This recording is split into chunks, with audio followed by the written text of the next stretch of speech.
This is a chart of the original 49 books of the original Christian Bible.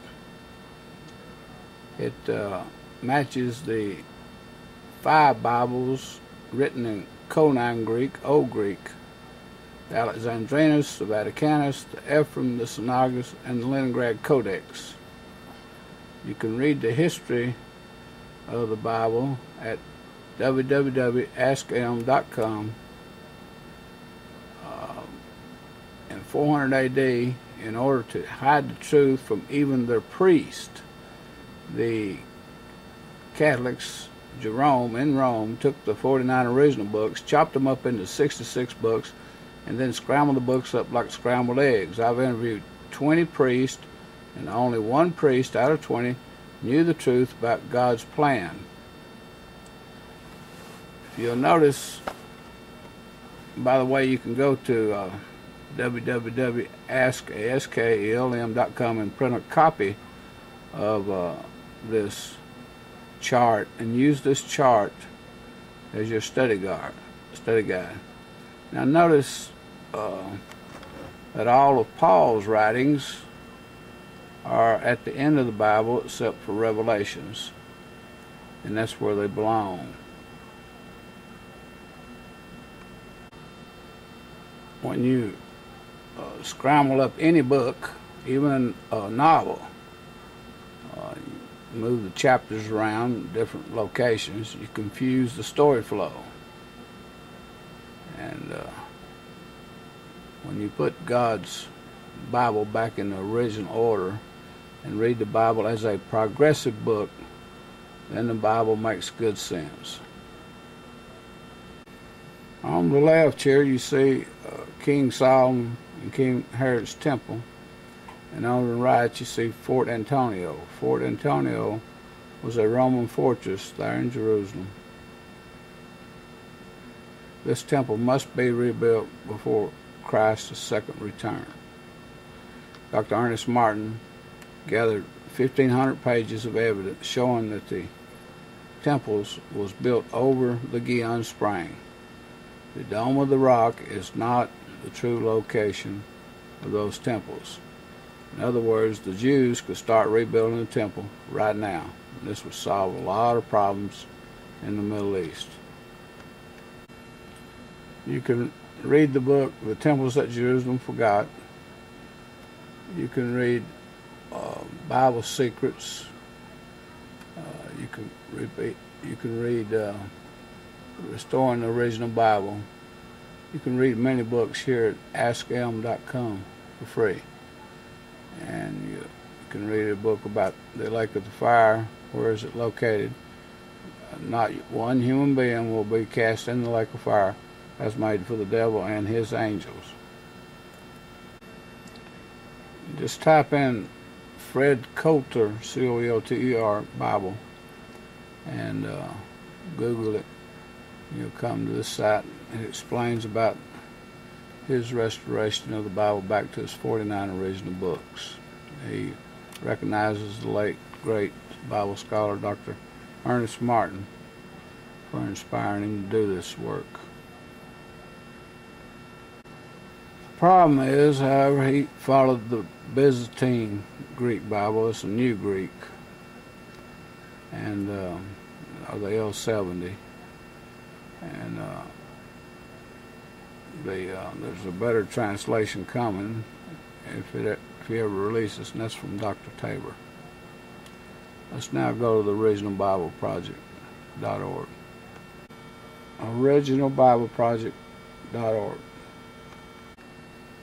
Century One Foundation, the Original Bible Project. The Original Bible Project by Dr. Tabor. I have Genesis and Exodus. It reads more solemn and more sacred than any Bible that I've read.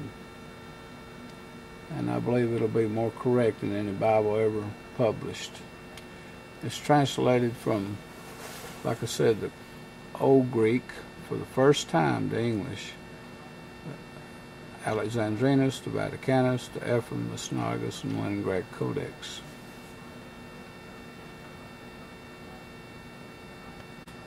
You can go to Dr. Tabor's site and read some of the translations, and you'll see what I mean about it being more solemn and more sacred.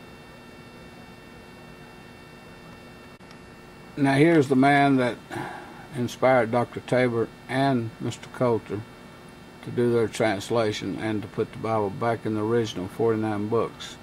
He had 7,500 books in his personal library. He was not just a genius, he was a super genius, and he was a scholar. Let's listen to him for just a second here. Verse 6, here's what this author says.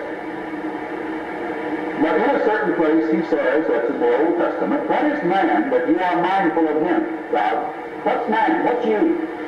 Sometimes we seem so insignificant. What is man that you are mindful of him, God? Or the Son of Man that you visited him? You made him, that is man, a little lower than the angels, or for a little while lower than the angels. And we are lower than the angels. Angels are spirit beings. They're called winds, spirits. And they have a greater longevity than we. You can go to askelm.com and you can go to the video section and you can see several of Dr. Martin's films. However, he gives lectures on many subjects and you can't get those there. I have approximately 100 lectures that he gives on different subjects in the Bible. Here's an ex-Jesuit speaking about how he trained people to go out and infiltrate the Methodists and the Baptists, different churches, and cause turmoil in order to destroy the Protestant faith and to put the Pope in charge of the world. His wife was offered $1 million by the Catholic Church to say that he was crazy. She refused to accept it. How they can become Baptists, how they can become Adventists, how they can become Methodists, how they can become Presbyterians. We'll come back to him later. They say that at one university, Catholic University or Jesuit University here in America, they're graduated between 700 and 800 Jesuits each year, and that's their sole mission, is to go out and infiltrate these different religions in order to help destroy them, spread rumors about their fellow preachers when they get into these different religions, in order to destroy these religions and put the Pope in charge of the world. Go to Casquilh's channel, he's from Portugal, and watch Alumbrados Jesuits, Illuminati.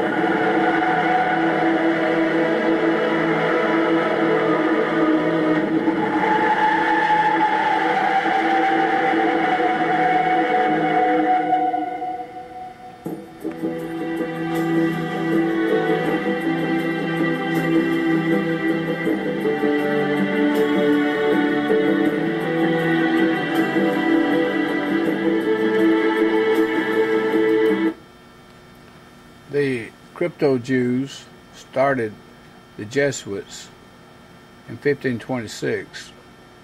1540, the Jesuits swore an oath that they would infiltrate all religions and put the Pope back in charge of the world. They've been doing this for 470 years, and most people are in the dark.